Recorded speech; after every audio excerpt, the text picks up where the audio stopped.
Hi, so just a quick heads up. We are almost at 10th of August, and if you're thinking about getting the Masterclass, it's the cheapest right now to get it for $400. You get access to all 5 Masterclasses and an optional show that you can take part in Jan. And if you book it after the 10th of August, it becomes $500, so it gets a little bit more expensive. So each masterclass comes with notes. You can attend the masterclass online or in person, or if you can't even make it for the masterclass, you can watch the replay, because I'm going to record the masterclasses, or even if you just want a refresh of what you learned, you can rewatch the masterclasses. Each class comes with notes, frameworks, and even homework. And yeah, you can meet a bunch of people who are in a similar journey to you. You can collaborate with them. You can ask questions before the masterclass, during the masterclass, after the masterclass, and we're going to have a knowledge document that can be shared and that everyone can learn from. You can also just customize your package. If you don't want to take all 5 classes, you can just choose the songwriting class, or just the mixing class, or just the release class, and then you can just get that class for $120. All right, here we go for the Q&A. Thanks for turning up today, guys. I think there's a couple more people who signed up for today's Q&A. So before I go into the discourse, I'll just go through any questions that you might have. I'll be recording today's session, and I will send the replay over in case any of you might find it useful, or for other students. I think definitely the technical preparation part will be useful for everyone. So let's get into it. So any specific questions that you might have about things you want to learn, or what you're expecting from the masterclass? Actually, before we go into that, I'm going to quickly ask you guys, did you set some goals down? Did you try to check out that sheet that I sent, the goal sheet? Have you set up a dream for yourself? Have you set up? Have you thought about a song that you like and some sounds? Put some words down of sounds you like from that song. Let me know what that interaction has been like for both of you. Yeah, okay. Maybe I'll start first. So I finished the Excel sheet that you gave, and so shall I share my goals and stuff? Sure, you can share your screen as well if you want. Okay. Let me share my screen. Okay, how do I use this? Present there- now, right? I press present now. Yes. Okay, entire screen.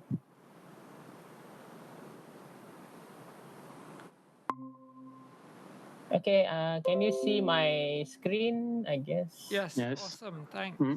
Okay. Okay, hold on. Okay, so these are my goals. I've done some visual art, like minor, small, mini exhibitions here and there. So one of my recent art is based on information theory, and my background is engineering and technology. So I try my best to integrate my background into the art that I do. And so I want to make use of this this master class to actually convert my art piece, visual art piece, is a static art piece, into a soundtrack, like maybe like a 2 to 3 minute soundtrack. And then so I have someone who have a dancer who would sort of dance to this the experience, the visual as well as the sound. I do have some music background. I've been playing electric guitar and keyboard for like 7 to 8 years, and I want to make it more serious. And one of my further goals is to exhibit in of course art festivals and events. I mean, I don't mind if it's non-profit based. It's not for money, but as long as I get to express here and there, see how it goes. I want to grow as an artist as well. So I want to tap on my visual ideas, visual expressions, and of course integrate my music sense to it, and then hopefully become grow as an artist from this point. So that is those are my three goals: to first of all to design a soundtrack for one of a specific art piece, and to exhibit somewhere in probably next year, I hope. And I want to do this. I want to keep doing this for maybe until I die, I guess.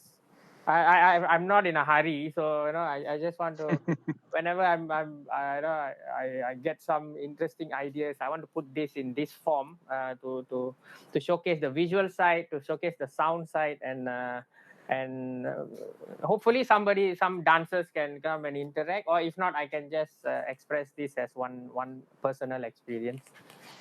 So my sounds are this. I do like experimental noise.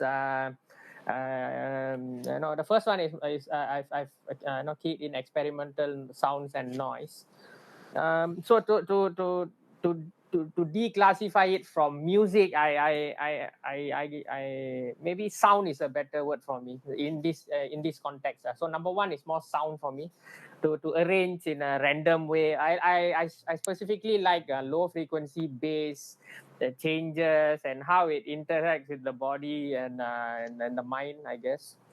And and the next one is more commercial. So commercials, I really like synthwave. I don't know, it gives the nostalgic 70s feel, and it also gives I like the electronic sounds here and there. Not all, but certain speed, certain beats per minute, not too fast. It really draws me into the music. It's just soundtracks. And I also like classical music, but classical music put in electric guitar form. I play electric guitar. I play lead guitar. I would like to shred neoclassical metal, but I'm not that good yet. But I do like the melody arrangement and the metallic vibe there is for in neoclassical metal. So these are my song preferences. So yeah, that's all. I sort of keyed it down. Fantastic. Thank you for sharing all of that. And just one more question. For Yeah. the Okay. goal sheet Mm. in the weekly goals or the time goals, which one? Just out of curiosity, which one do you feel? Do you use a calendar? And if you did, which of these two would make more sense for you? Mm, okay, weekly goal. I think So one's time based and one's not time based. I think I would mix the two of them. I think. Because I do have a sort of a random lifestyle. I don't work full time, so I do lectures for livelihood, for money. And I do some workshops here and there. So it's based on certain periods of the week. So my free time is scattered and usually in the midnight, after night. But then again, I try not to work on it every day because it becomes stale also. And every day you force yourself to do something. The creative part won't come out that well, I guess. So I'll probably look for inspiration and tell myself, okay, today I really feel like going for it. But generally I'm quite a hardworking person. If I set a goal, I will probably work on it non-stop. That's also part of me. So I would say the weekly goals would be better for me. Yeah. Instead of putting a particular time. My time is usually in the after midnight. Midnight, like I sleep at 3 a.m. I'll be like today I'll be playing music for 2 hours from 12 to 2:33 until I feel sleepy. That's my daily routine. So Nice. so I will somehow fit this in if I have a goal from when I have a goal from your master class. I'm surely going to work on that, like to refine my work. That's what I think. That's what I see myself doing. Wonderful. And I wanted to ask one more question. Do you have a picture of that visual art piece? Okay. Hold on. Let me see. Okay. Okay. So these are my exhibitions. This is the latest one. Okay, so it's this is the image. Okay, I have clicked on it. Okay, oh, view. Okay, so this is the art piece, and let me show you the artist write up, artist statement. Okay.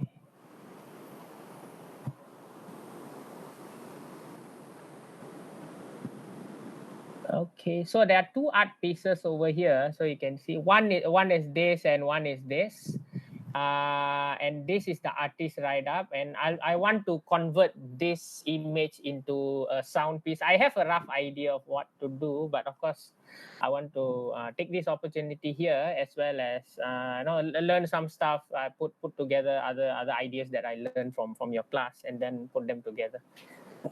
So it's my background is in science. I did R&D. I was a scientist for 4 years in one of the local universities. So I want to bring my science ideas to art as well. That's one of the reasons I sort of had a midlife crisis, and I stopped working full time. I wanted to pursue art and stuff.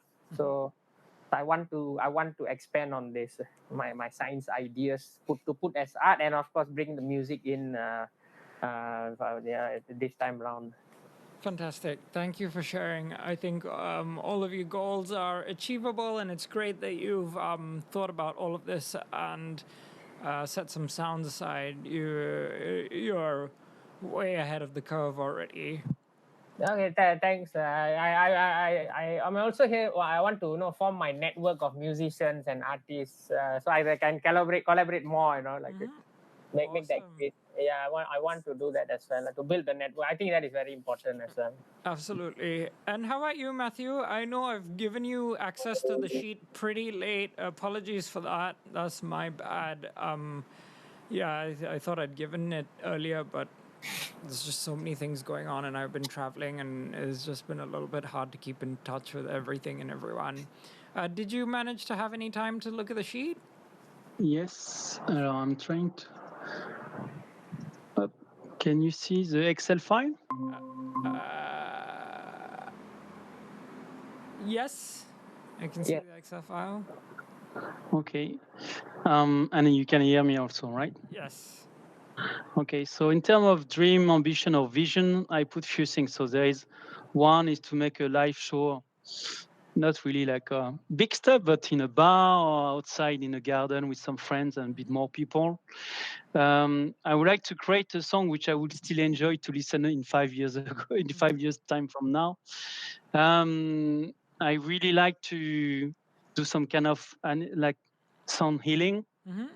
Like things I have experienced a few times in Bali and different part of the world, and I like this kind of thing of playing with different instruments and get people just like traveling and just by listening what you are doing, and also to play in a band. This is things like around music which I would like to do. If I stay within this spreadsheet, in terms of objective, I think I'm a bit like Raj. Difficult for me to say every day I will do that at specific time, but having a goal per week or every 10 days whatsoever seems more realistic for me, because I can spend maybe 6 hours today on something, and for the next 2 days do nothing because maybe my work keep me busy or I don't feel like it. But when I start and I am motivated, I can do like all night long the stuff. So Yeah. I will be more on a like weekly or something like with special due date and work hard on that. Awesome. In terms of sound, so I have tried to identify some songs or artists which I like. So I'm crazy about Shine On You, Crazy Diamond for Pink Floyd and generally Pink Floyd. I like the fact that when you listen to it, it make you really like travel, at least for me. I like in this specific song that the intro is very slow, and they use some kind of not instrument like different sound, and like that this mix. I love the electric guitar, which feel like the guitar is crying, it's giving some emotions, and the voice really come at a very like quite late in the song. You've been traveling for some time, and then suddenly the voice pop up, and but you don't really care anymore. You're already like far away from where you are. I put two songs which I put a bit in the same package: Purple Rain or Space Oddity from David Bowie.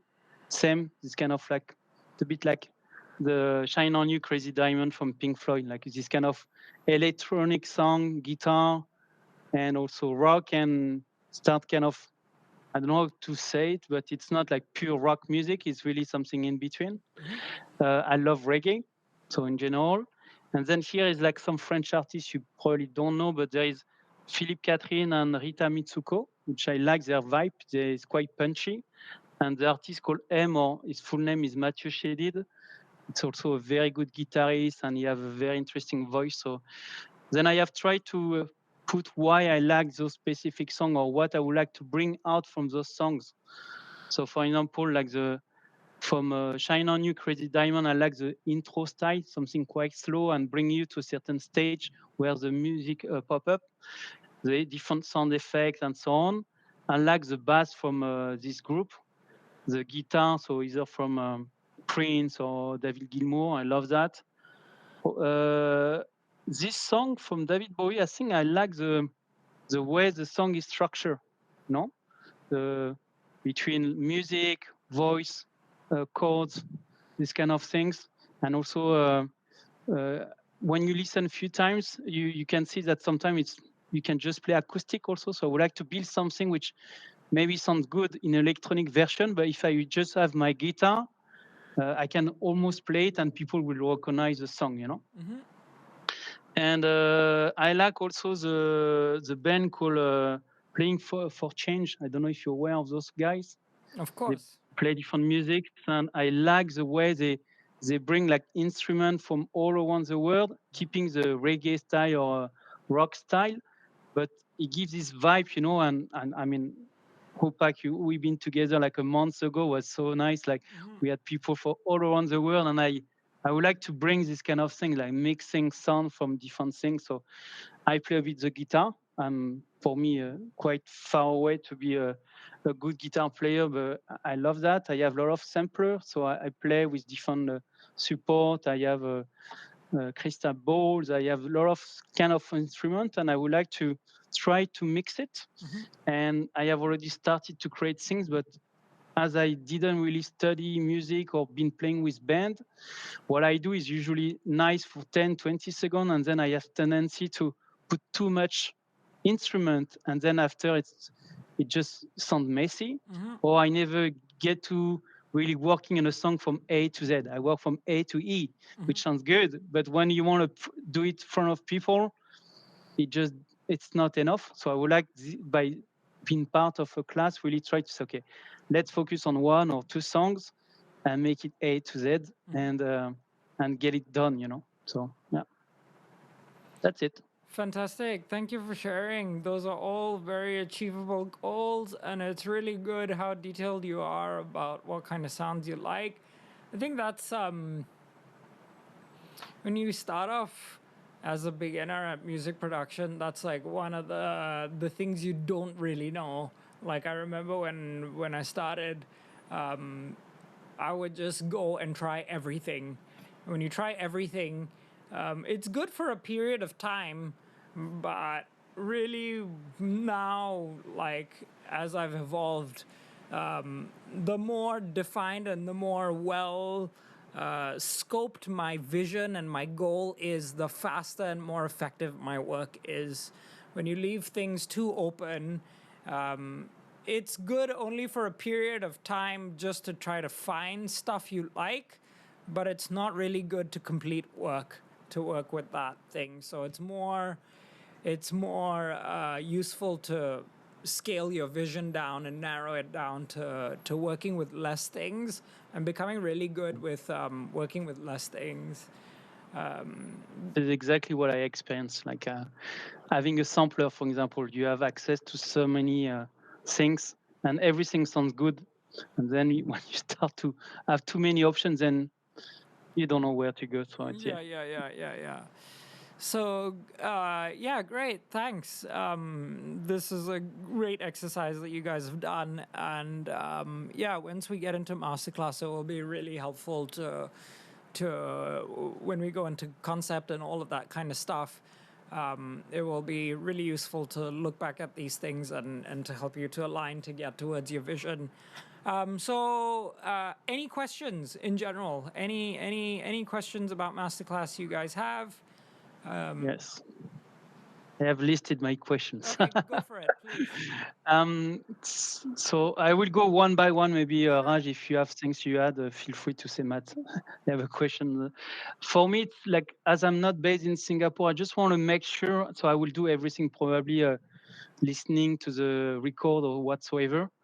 I just want to confirm if you are able to give us the exact schedule and time of each session, because on the website we have discussed that Rupak sometimes was confused between the date and the day of the week. The time, exactly the timing was not listed. So if you could share that with us, that will be great. So we know in advance which day we have to book. So okay. Thanks for asking that question. So there is a section here called schedule. And if you go to the schedule section on the page, actually, these are all the different things. Yep. This is the section to look at. Monday.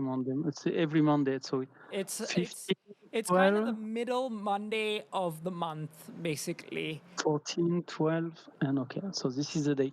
And those one are only Mondays, right? You make the correction of the stuff I told Yes, you. I Yeah. made the Okay. correction that you mentioned. It was somewhere here, wasn't it? I think it was December or something like that, which was the date and Monday was not fitting together. Yeah, Something let like that. me double check. I think I made the correction, but I think it will help to double check that. So Masterclass 14th 14.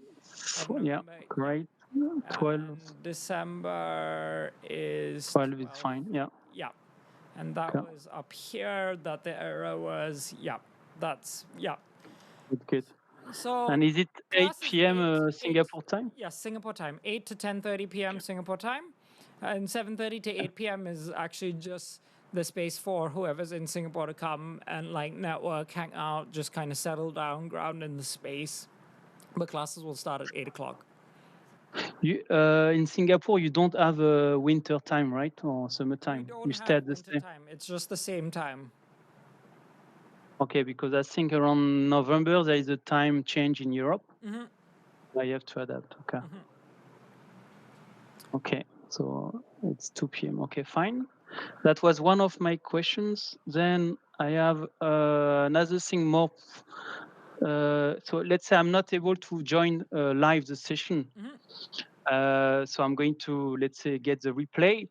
Is it possible to raise question either before or after, and hope to get some answers? And if I'm not the only one to do so, that my question or the other people's question are shared with the team and with the other guys, so we can learn from there. Yes, absolutely. So that's a really important part of Masterclass. I want to make a question and answer session that everyone can access.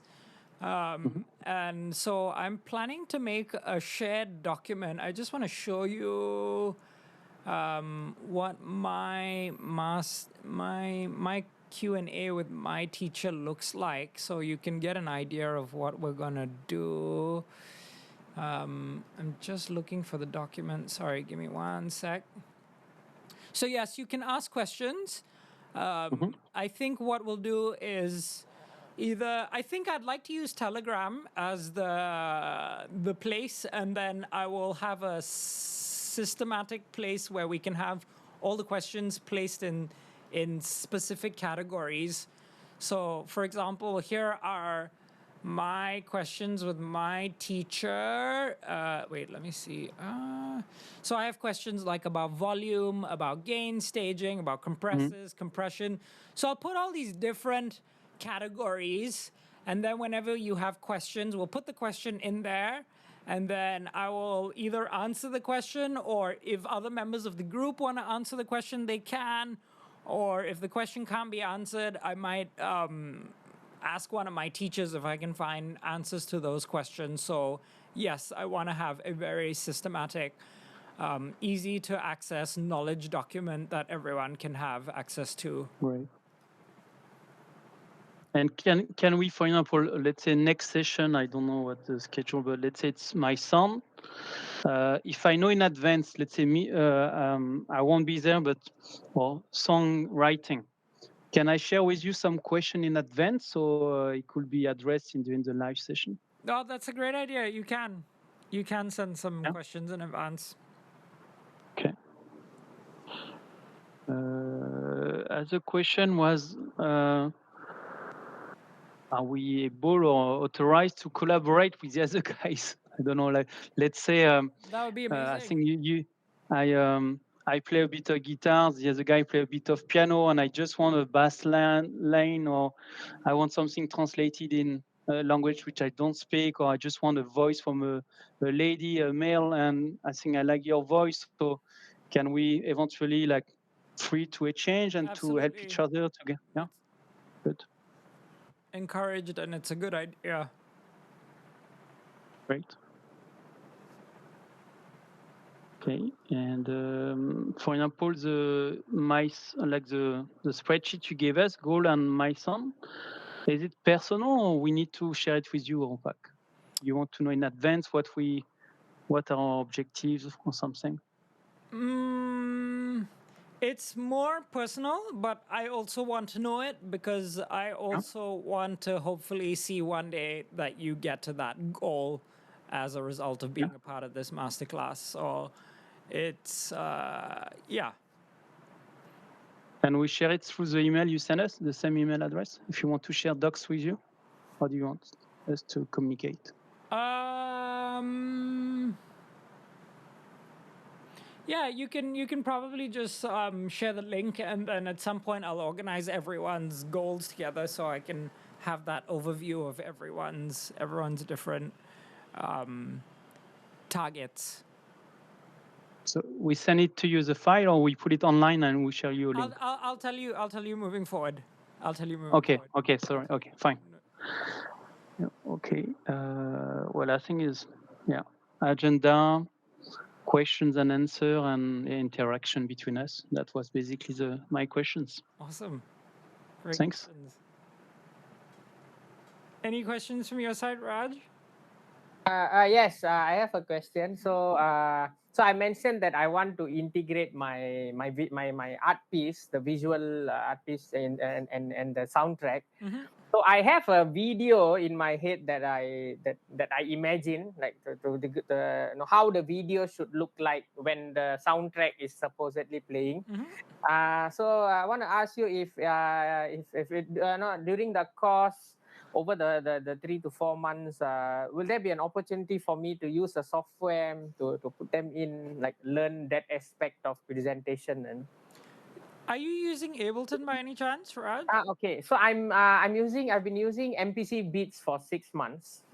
So the sound part, I've done a bit in my own way, like making 1 minute, 2 minute clips and stuff. MPC Beats is a DAW, or it's a inbuilt standalone hardware. Okay. Okay. I bought a MIDI keyboard, so it came with the software came with that. Then I've been using that for 6 months. Okay. So, but I'm aware that I can also detach, have it in my computer. I can just design on my laptop the arrangement, and I can just do it outside as well. So I don't need the MIDI, I believe. I think so.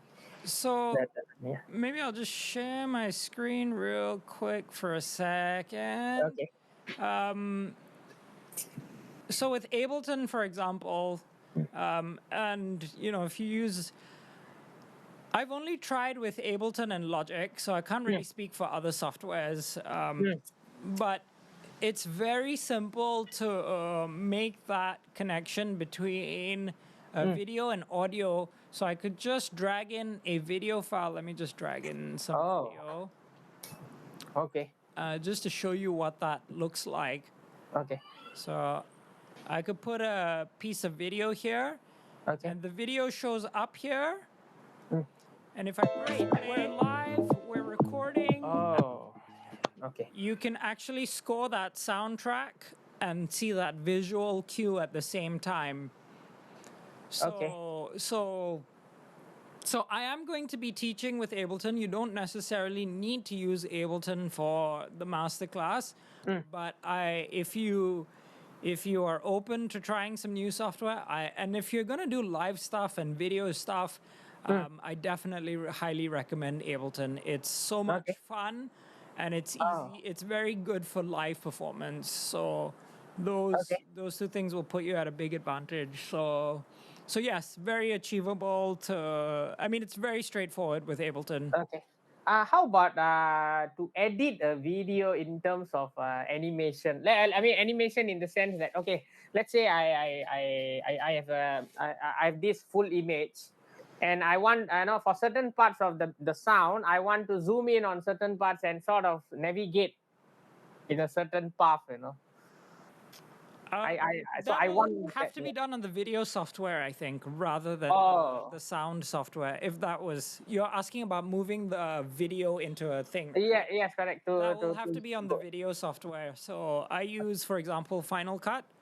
So Okay. that sounds like a cropping little thing. Like So it's more on the video editing rather than the sound editing. Yeah. So will I be learning that in your master class? That's not the focus of the masterclass, Okay. but if you have a specific video question and I Okay. can answer it, I'm happy to help you answer that. Yeah. Okay. Sure. So you said video cuts, is it? Final video, is it? I use Final Cut Pro. Oh, Final X, Cut. Okay, Final Cut. But I saw you using a Windows. I'm not sure if Final Cut is Oh. available for Windows, but you can check. That's a really good professional, Okay. high quality software and affordable. Okay. So, I mean, I'll probably I'll definitely find the same or some or alternative, but maybe I need your guidance on Sure. on my thought processes. Sure. Really, I mean, software. I think you can pick up any software you want and make it work. Yeah. The thought process that is important. I'm open to learning more thought processes wise. Yeah, I guess that's all from my side. Yeah. Awesome. Fantastic. So I'm going to move. Tupac, Yep. I have one more question actually. Sure. So I do have Ableton Live on my computer, and I have also the push, and I have different like MIDI controller. So I know basic of Ableton, but to be honest, I just learned it from videos and so on.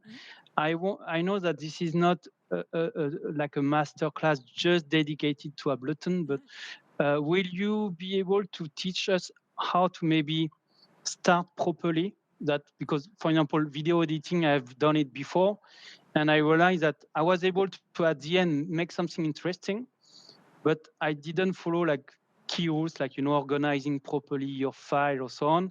And then when I wanted to, like, say, export or use the same project in another computer, unable because the way I've done it was just too messy. So maybe some key rules to properly set your stuff, and then if you want to reuse it later on, or if you want to export, send it to someone who can help you, or use another computer, it's already well organized and it can easily be exported, reused, whatsoever. That's what I'll start with in class one. Okay, Class one great.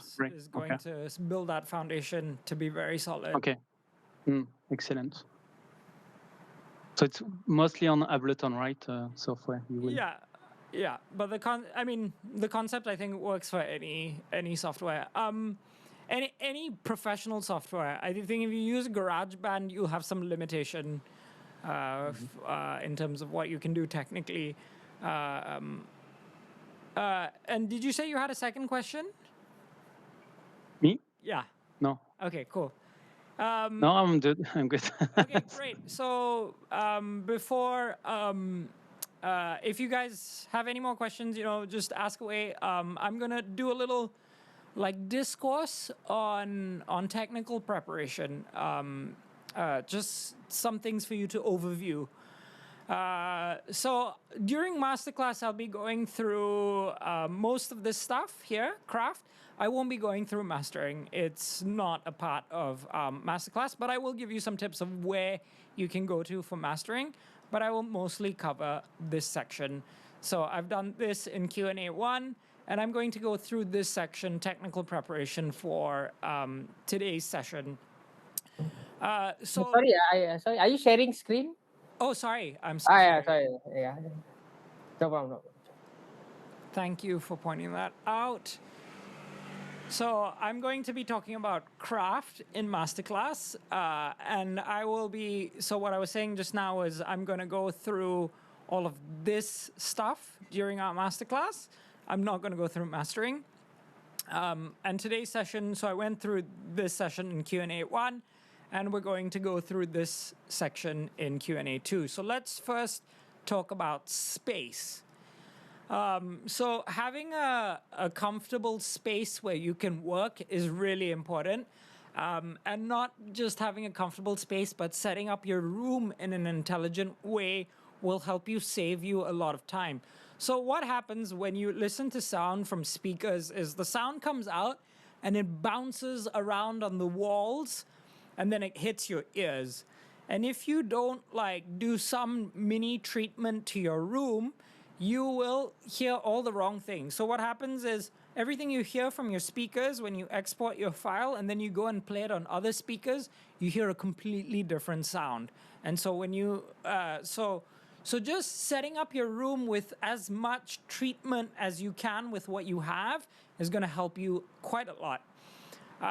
So some general tips on speaker placement. You angle your speakers towards you.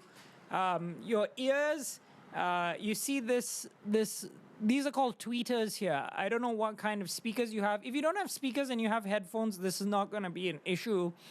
But your ears should be in between this section here. And then avoid placing the speakers directly against the wall. You should bring it a little forward from the wall. Let's see. And then the speakers have to be the same height with each other, same length. And then, so this is like the optimal listening position. So I'll send you this document so you can access this after this class. And what you can do is you can actually measure your room. So you measure the left and the right side of your room. What's the total width? Put in that calculation over here. So let's say my width is 400, for example. 400 cm. Oh, I'm surprised. I'll need to correct this. This is supposed to be equal to this. And so that should just come in automatically. And this should be equal to this one. So let's say our thing is 1,000 centimeter. And this way you try to put your table in the middle of the room. So actually, let's say my room is 500 centimeters. And then you try to put your table in the middle of the room. And say your table is 200 centimeters, for example. Then this should be...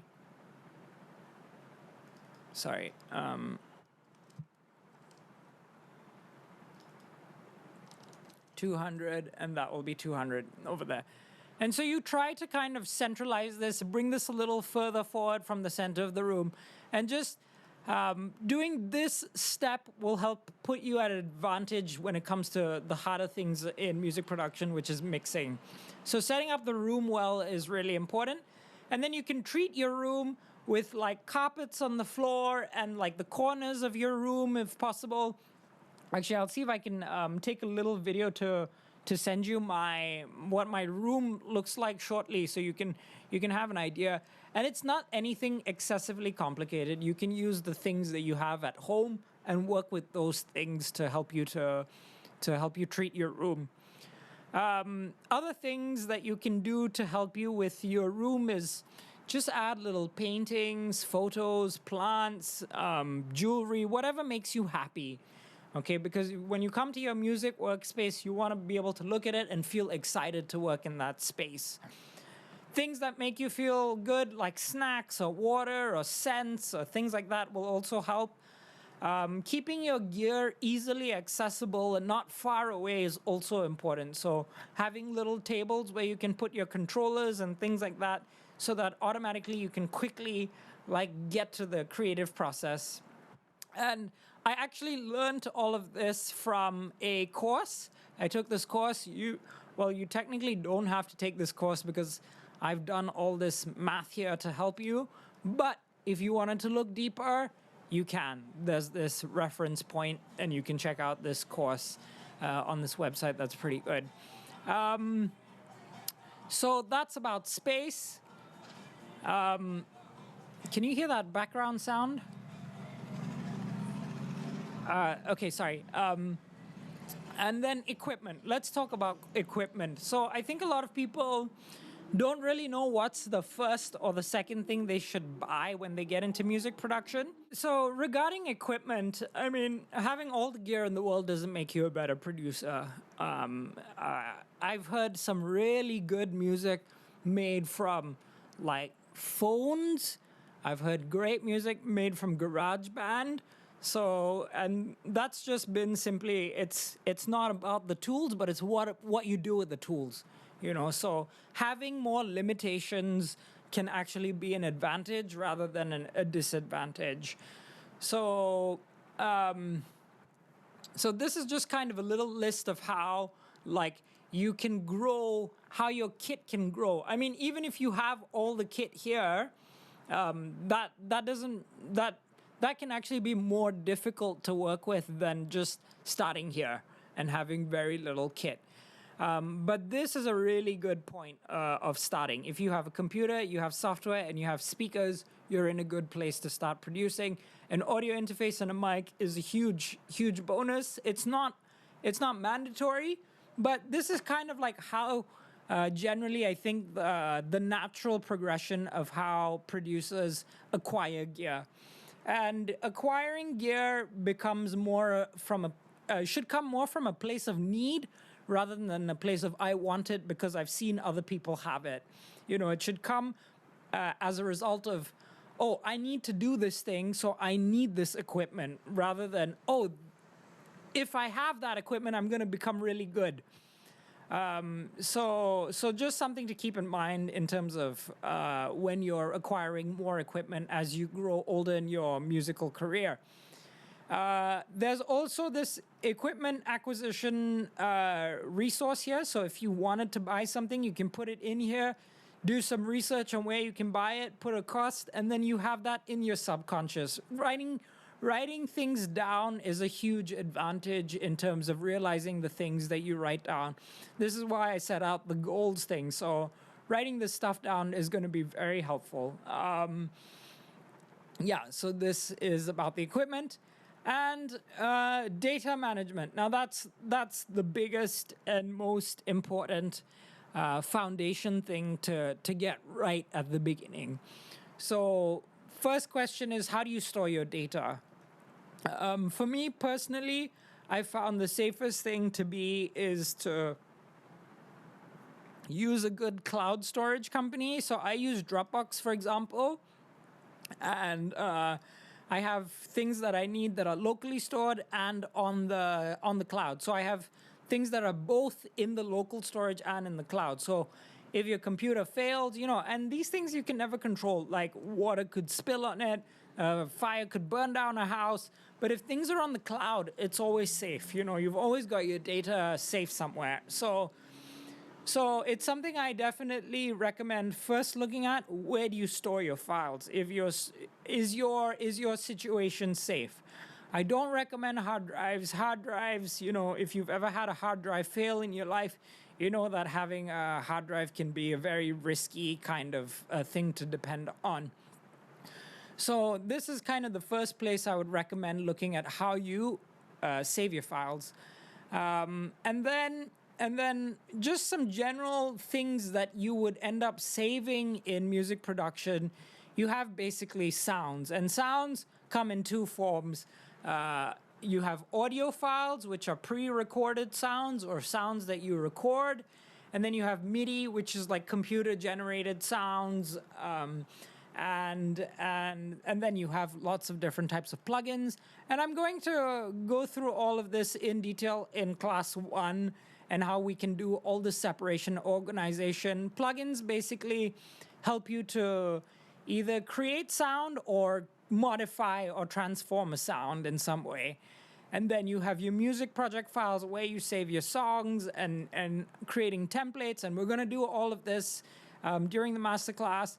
And you can also have key commands, like in Logic, for example, you have like all these, you can customize all your commands, how you interact with the computer, and you can save the key commands. And then if you ever move to another computer, you can load up the key commands of a different thing and then just like reuse the computer that you had before.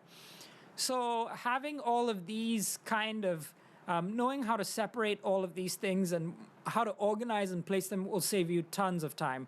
And this has been like my secret hack, really. Just having good organization skills helps you write music really fast. And there are some exercises that we're going to do, which is just one thing I'd like to stress on is actually deleting files. Deleting files often is a really important skill and a really important habit. Delete, I recommend as a habit, like before we even get to the masterclass, just try to delete 10 files you don't need outside of music. Just constantly delete stuff. The more stuff you delete, the more refined your vision and your goal becomes actually. So we tend to acquire a lot of unnecessary stuff, and making this a good habit, deleting will really take you into a very focused and sure, certain path. That's it for my discourse today, really. Yeah, data management is a big deal. Yeah, that's it. Do you have any questions about anything that I've just covered over these three? Actually, I'll just show you them again, just in case you may want to ask any questions about these 3 points. Space. So space. And then equipment. You will share documents, right? I'll share this document with these 3 tabs to everyone, so you'll have access to that, no problem. But if you have any questions now, let me know. Else, we'll deep dive in class on Monday. Hi, Rupa. I have a question. Okay, so you mentioned the setting up the room. So, but my house, I don't have the luxury of that. So I'm planning to buy a proper headphones. As part of equipment moving forward. So my question is, let's say I design something with my earphones all the time, and so how does the quality translate to a live performance? Will there be any difference if I design and fine tune with my speaker, my headphones, and then I bring it to live performance? Very good question. Yeah. Yes, there will be some difference between headphones and what you hear live on the speaker. It will feel different, but that's where buying expensive headphones can make a big difference. And what's the difference between expensive headphones and not so expensive headphones? And speakers in general, it's really the range of frequency hertz that you can hear. So what do I mean by that? So for example, let me just open up a EQ. So basically, different headphones will allow you to hear a different range of frequency hertz, and speakers as well. The more expensive ones will allow you to hear lower ranges of frequencies.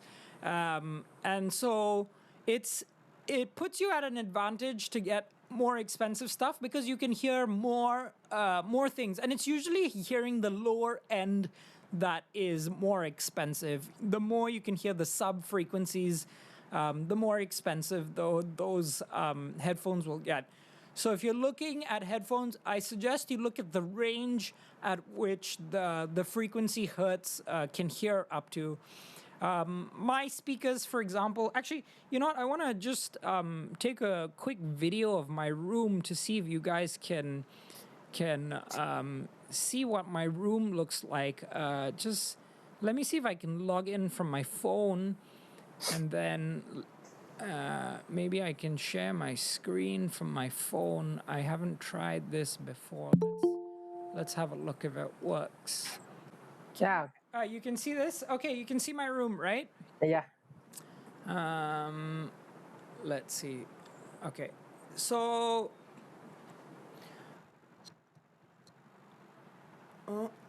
I'm just gonna get up here.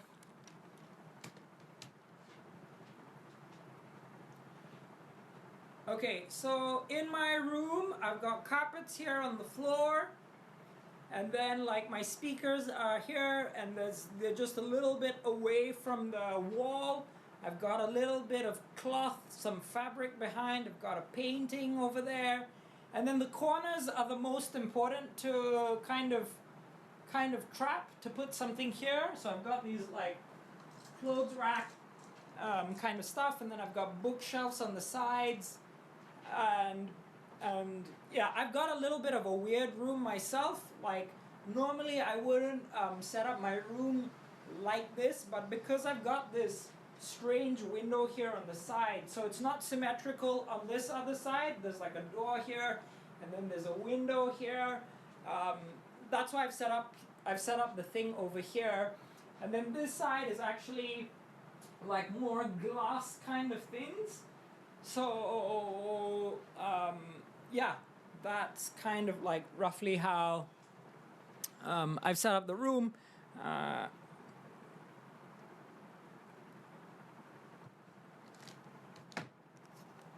Could you hear me talking just now? Yeah. Yeah. So you know, just working with what you have at home is going to help you a lot. And I think if you're with headphones, you don't have this complication of setting up the room in a specific way. It's only if you're using speakers, you kind of want to think about the layout of your room. If you're working with headphones, you have the advantage of being wherever you want to be. And basically, one of the things that can really help you with translating the sound from what you're hearing on your headphones to speakers is actually visualizers. So when you use things like EQs and visualizers, they can help you to see the sound, and they can help you to see problems in the sound. And then you can fix those things. And so when you put it into the speaker, and it translates out, you don't hear those problems because you've seen them in the visualizer. So that's how you can like overcome them with headphones. So this. What I realized, Rupak, Sorry? sorry to interrupt.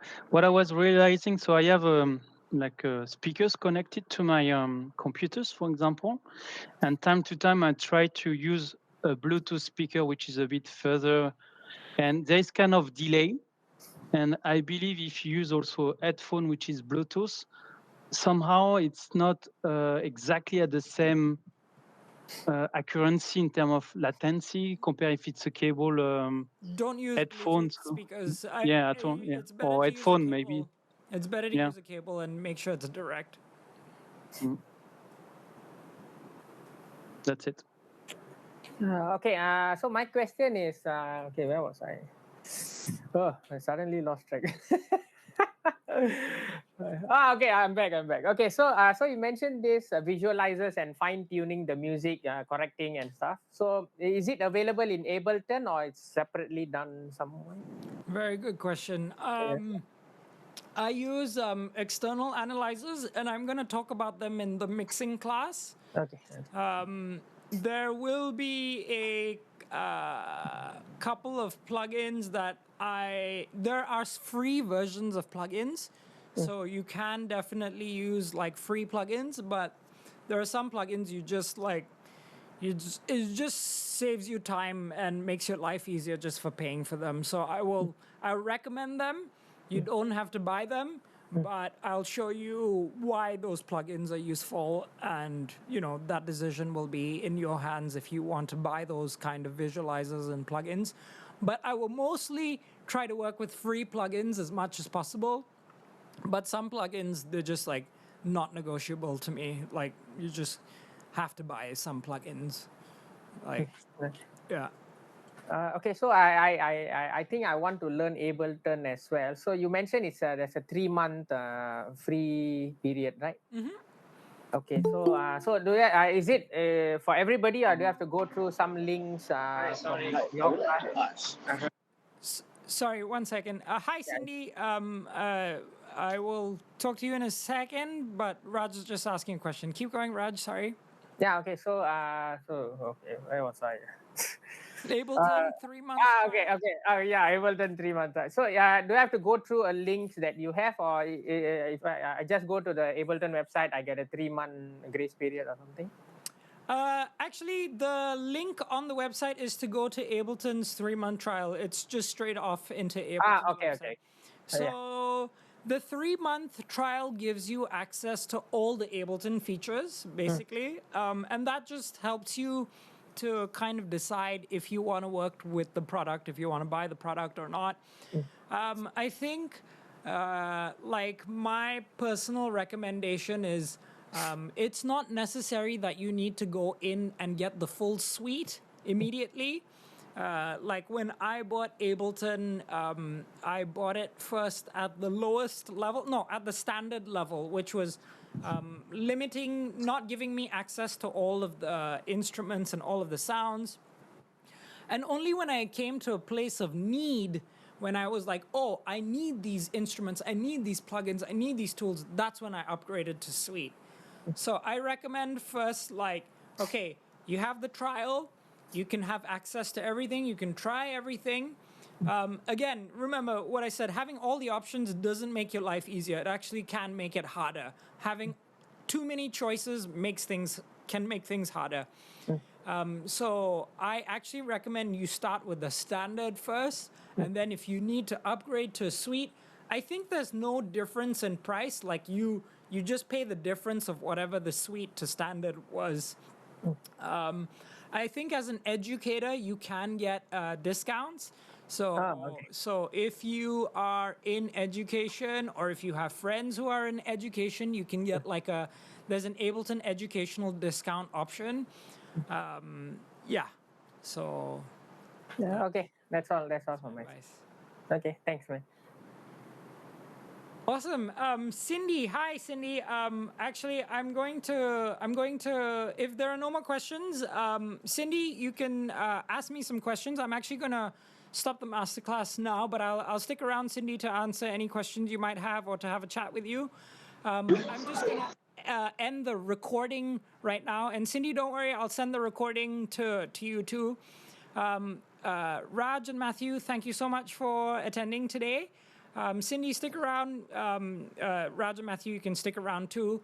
And thanks a lot for coming for today's Q&A session. I'm going to stop the recording.